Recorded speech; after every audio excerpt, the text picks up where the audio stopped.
Bismillahirrahmanirrahim. Assalamualaikum warahmatullahi wabarakatuh. Innal hamdalillah nahmaduhu wa nasta'inuhu wa nastaghfiruhu wa nastahdihi wa na'udzu billahi min shururi anfusina wa sayyiati a'malina. May yahdihillahu fala mudilla lahu wa may yudlilhu fala hadiya lahu. Ashhadu an la ilaha illallah wahdahu la syarika lahu wa ashhadu anna Muhammadan abduhu wa rasuluh alladzi la nabiyya wa la rasula ba'dah. Qala ta'ala ya ayyuhalladzina amanu ittaqullaha haqqa tuqatih wa la tamutunna illa wa antum muslimun.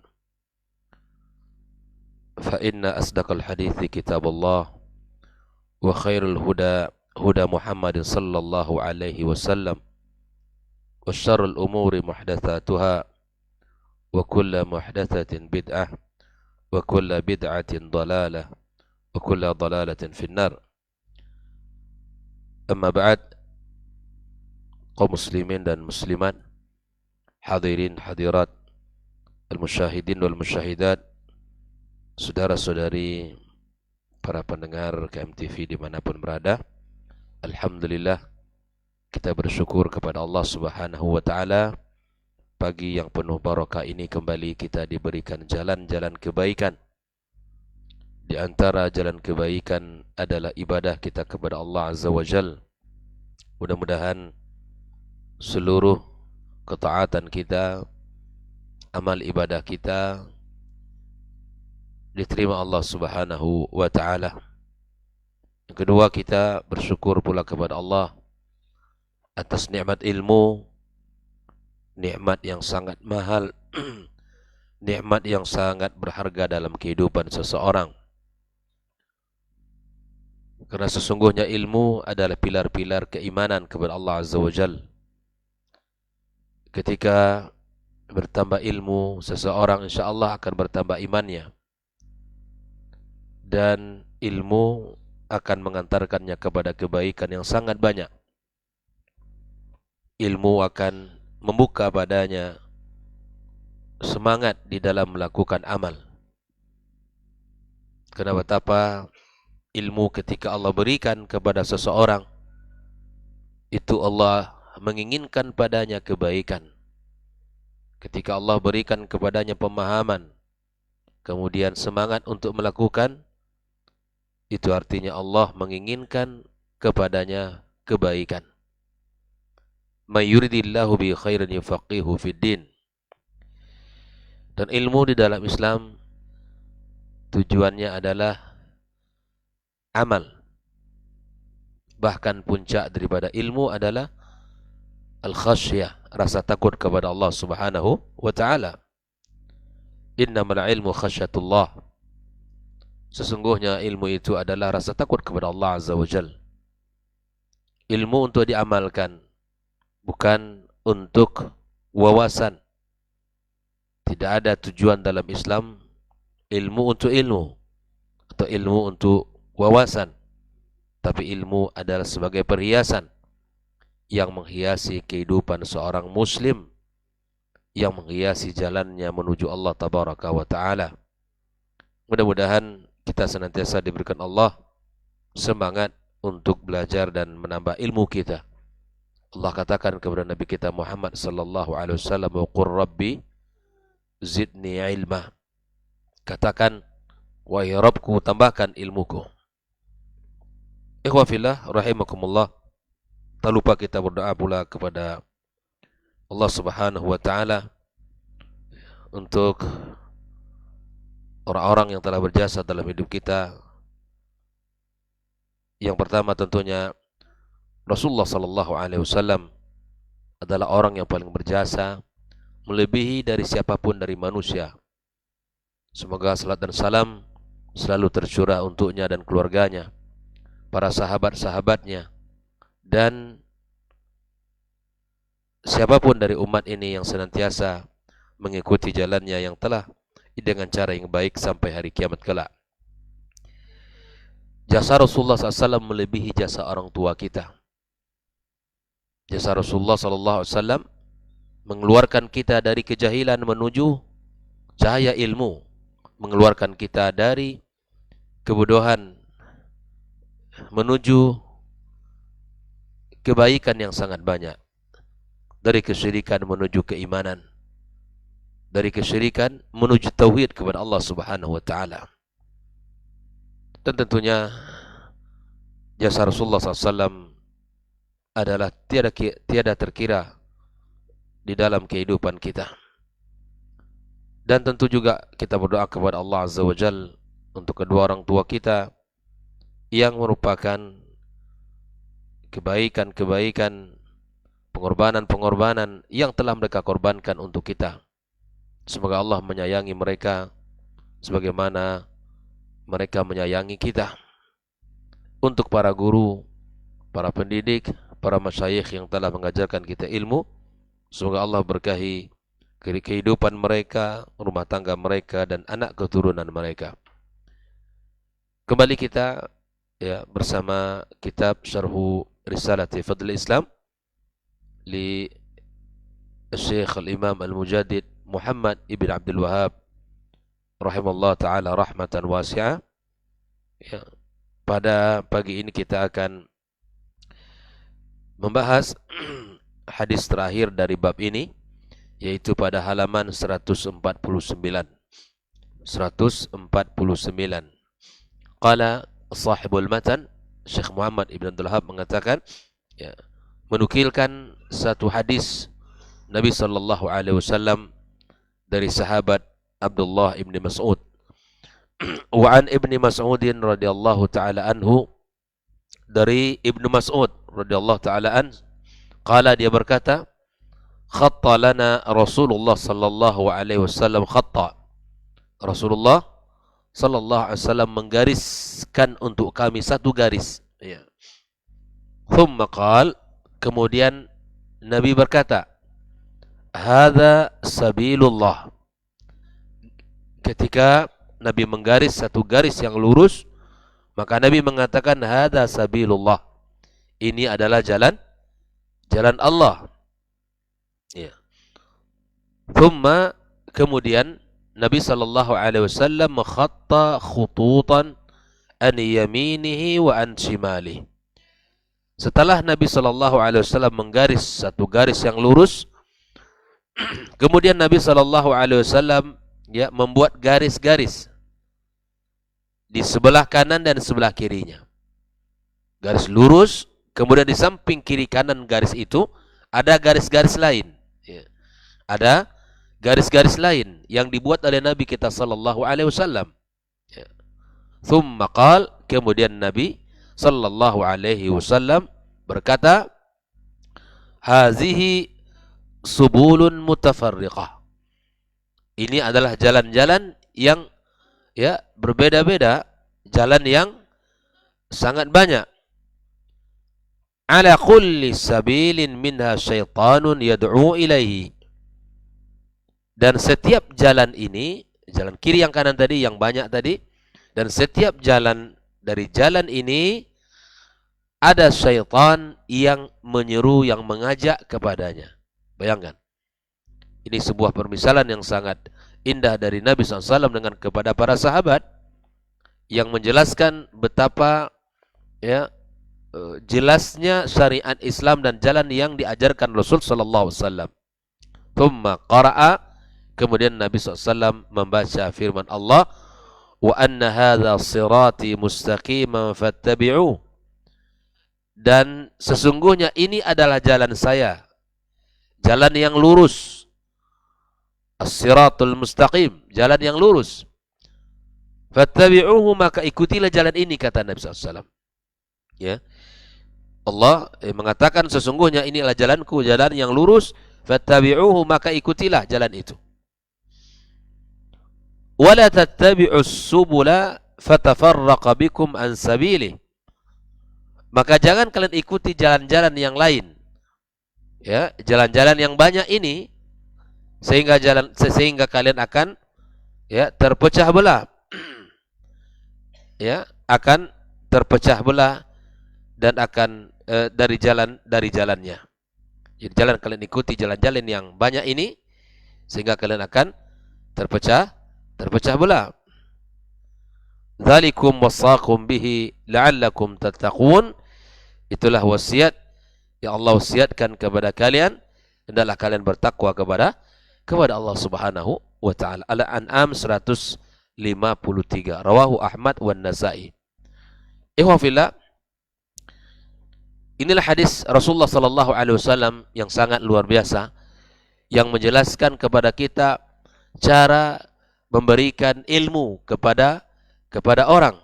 Nabi sallallahu alaihi wasallam memberikan satu cara di dalam menjelaskan Islam ini. Mari kita lihat apa kata Syekh Shalih Al-Fauzan di dalam menjelaskan hadis yang sudah kita bacakan ini. Yaqulu ta'ala, ya Syekh Shalih Al-Fauzan langsung mengatakan, Allah Ta'ala berfirman, wala tattabi'us subula, jangan kalian ikuti jalan-jalan ini, kiri kanan ini. Fatafarraqa bikum an sabili, maka kalian akan tercerai-berai, kalian akan tidak menjadi orang yang berada di jalan yang lurus ini. Waqad fassara Rasul sallallahu alaihi wasallam hadza bimithalin mahsus. Nabi sallallahu alaihi wasallam telah menafsirkan dengan penafsiran yang mahsus, yang bisa dilihat langsung oleh panca indera kita. Ini bentuk metode Nabi SAW dalam mengajarkan. Tidak hanya menyampaikan, tetapi Nabi menyebutkan, menggunakan sesuatu untuk menjelaskan. Ini kalau bahasa kita hari ini adalah menggunakan peraga. Ya, menggunakan alat peraga. Kalau di sini Nabi SAW menggunakan alat peraganya garis, ya. Menggaris, kemudian dibuatnya garis-garis yang ada di samping kiri dan kanannya. Sehingga para sahabat melihat, ya, dan melihat jelas apa yang disampaikan Nabi kita sallallahu alaihi wasallam. Ya, di mana Rasulullah SAW bi anna khattan mustaqiman, di mana Nabi menggaris dengan garis yang lurus, wa khatta khututan an yamini wa an shimali, dan juga Nabi menggaris kiri dan kanannya dengan beberapa garis.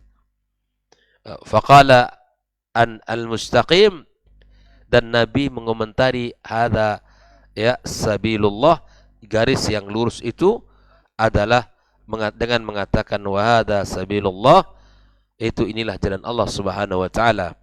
Ya, as-siratal mustaqim, al-mustaqim, ya, alladzi la wijaja fih, garis yang tidak ada bengkok-bengkoknya, garis lurus, ya, garis yang sangat lurus. Al-mustaqim, ya, alladzi la wijaja fih, yang tidak ada bengkoknya sedikit pun. Ya. Lalu Nabi SAW mengatakan waqala an baqiyatil khutut, lalu kemudian Nabi mengomentari juga garis-garis yang ada di kiri dan kanan itu. Ya. Hadhihi subulun mutafarriqah an kulli sabilin minha syaitanin yad'u ilaih, dan ini adalah jalan-jalan yang berbeda-beda, yang sangat banyak, dan setiap jalan itu ada syaitan yang mengajak, yang menyeru kepadanya. Ya. Jadi kita harus memahami, selain jalan yang lurus tadi, ada penyerunya, ada yang mengajak kepadanya, yang akan membuat kita tertarik untuk ikut kepada jalan tersebut. Ya. Wa hadza yudzakkiruna bid-du'atil ladzina marra dzikruhum aw dzikrahum fi hadithi Hudzaifah. Atau marra dzikruhum fi hadithi Hudzaifah. Dan perkataan Nabi ini, ya, mengingatkan kita tentang para penyuruh, ad-du'at ila dhalalat wa ila inhirafat, ya. Kita ingat kepada, ya, para penyeru-penyeru kepada kesesatan, kepada penyimpangan-penyimpangan. Pada hadis Hudzaifah, ya, Ibnul Yaman yang sudah kita bahas beberapa pertemuan yang lalu, du'atun ala abwabi jahannam, kata Nabi SAW dalam hadis itu, ada penyeru-penyeru yang mengajak kepada pintu jahannam, ya. Penyeru-penyeru mengajak kepada pintu-pintu jahannam. Kita harus tahu ini, ikhwah. Kita harus faham bahwa setiap kelompok-kelompok, ya, setiap sekte-sekte ada orang yang menjadi ya orang-orang yang memberikan atau menggoda orang untuk mengajak kepadanya.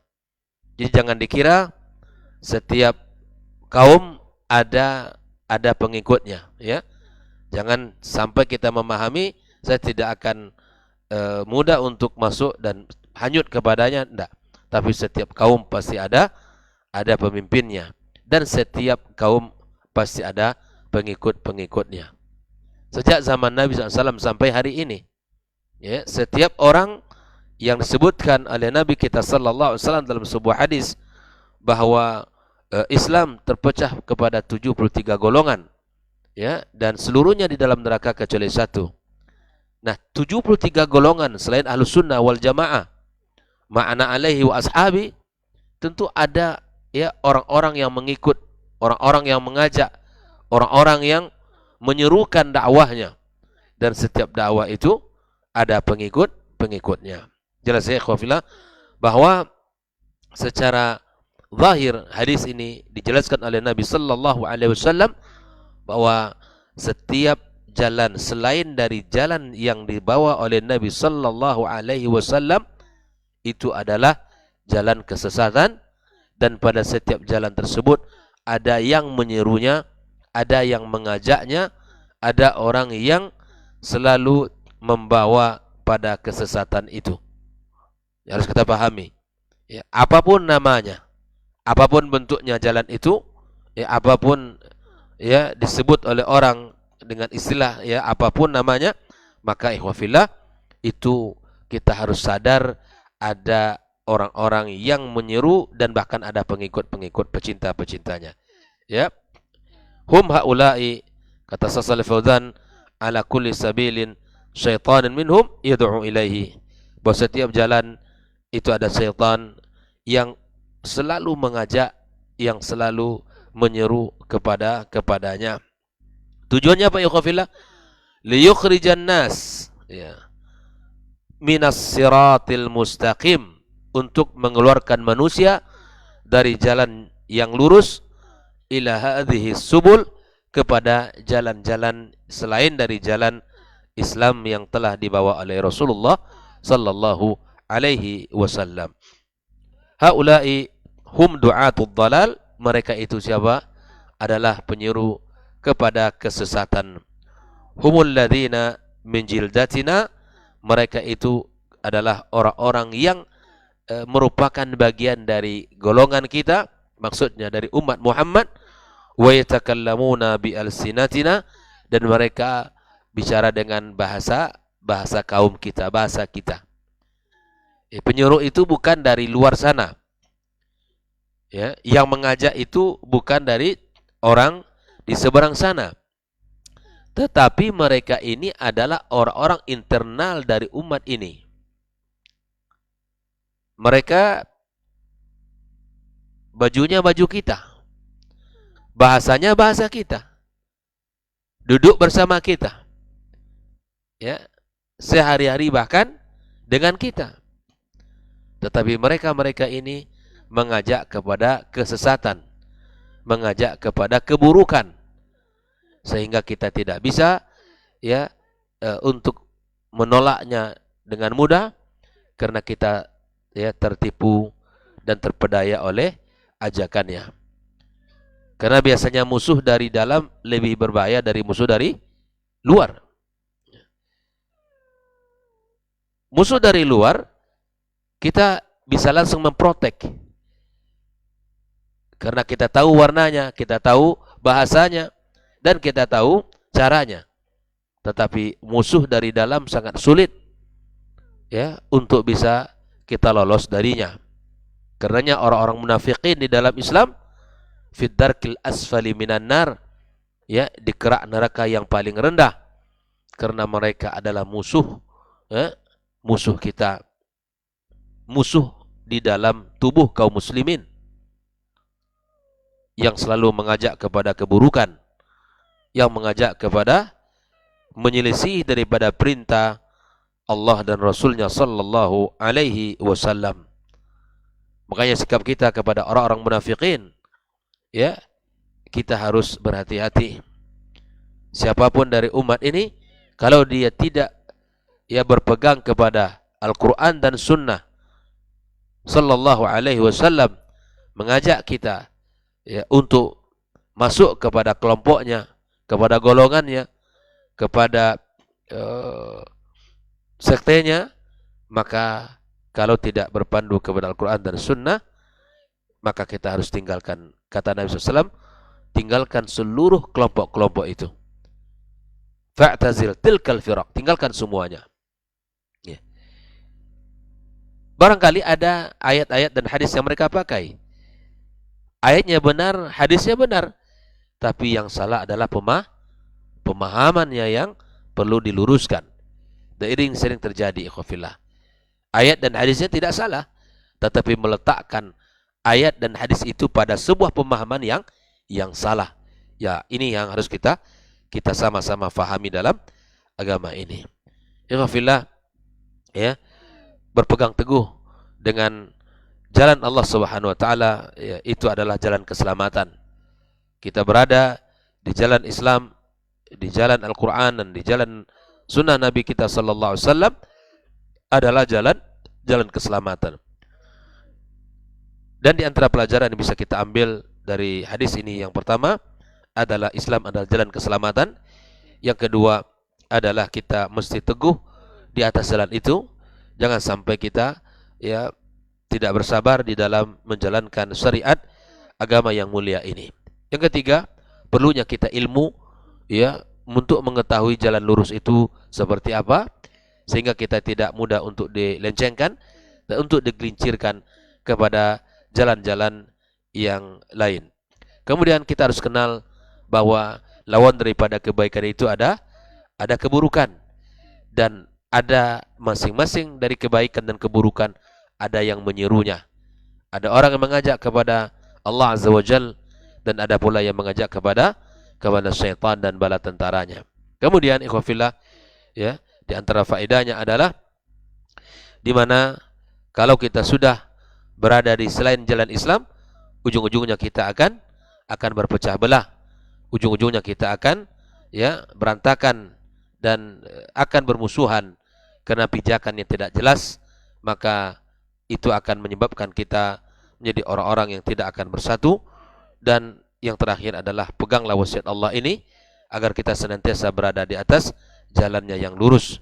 Ya, itulah wasiat yang mahal, yaitu wasiat takwa, wasiat kita senantiasa melakukan kebaikan-kebaikan dan ketaatan hanya kepada Allah Subhanahu wa taala. Kemudian terakhir, bahwa Islam itu memiliki musuh yang paling berat, yaitu musuh internal, musuh orang-orang munafikin yang mereka memakai baju Islam dan bicara seperti bicaranya orang-orang Islam, tapi sesungguhnya mereka ini adalah musuh-musuh yang sangat berat di dalam kehidupan kita. Kenali itu, kenali dan berhati-hati dengannya. Inilah pembahasan kita pagi ini. InsyaAllah akan kita lanjutkan bab baru, InsyaAllah pada pembahasan berikutnya, yaitu tentang bab maja'a fi ghurbatil Islam wa fadlil ghuraba. InsyaAllah ini adalah pembahasan yang cukup penting di dalam Islam. Mudah-mudahan Allah Subhanahu wa taala memberikan kepada kita ilmu yang bermanfaat dan pemahaman yang benar, serta semangat di dalam menjalankan ilmu yang sudah kita pelajari bersama. Wa sallallahu ala nabiyyina Muhammadin wa sallam, wa subhanakallahumma bihamdika asyhadu an la ilaha illa anta astaghfiruka wa atubu ilaik. Wassalamualaikum warahmatullahi wabarakatuh.